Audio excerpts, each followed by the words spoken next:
Let's go to Egypt now, where on Sunday morning, in a fire which ripped through the building of a Coptic church in a densely populated area of Cairo, killed at least 41 people. About 14 others were said to have been hurt in the blaze, which sent huge amounts of thick black smoke into the air as congregants worshipped. The health minister says it believes people died in a stampede as they tried to get out of the church.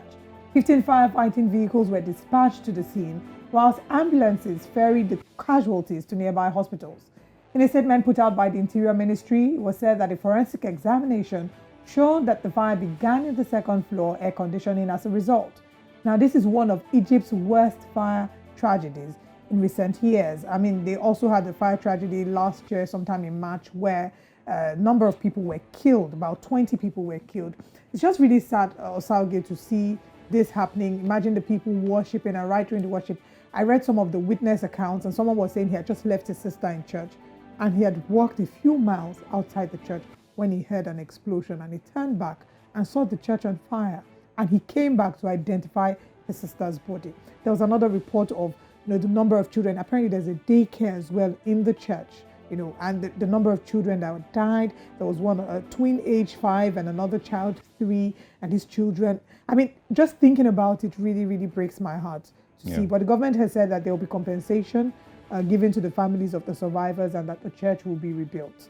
It's really, really sad. I normally would be talking about, what people must learn and what countries must learn with regards to fire safety in buildings.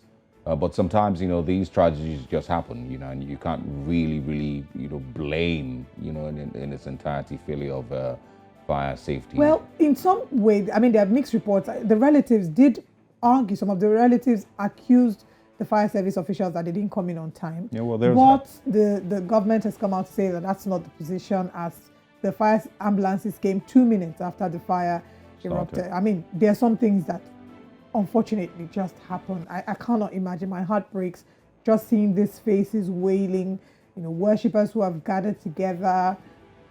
It's just a sad one. It's heartbreaking, and like we said, it's one of Egypt's worst fire tragedies in recent years. And, of course, our hearts go out to the victims' families. And, of course, like the Egyptian government has said, there will be compensation. I hope that, they are comforted somehow, some way. I mean, really, really sad. Really.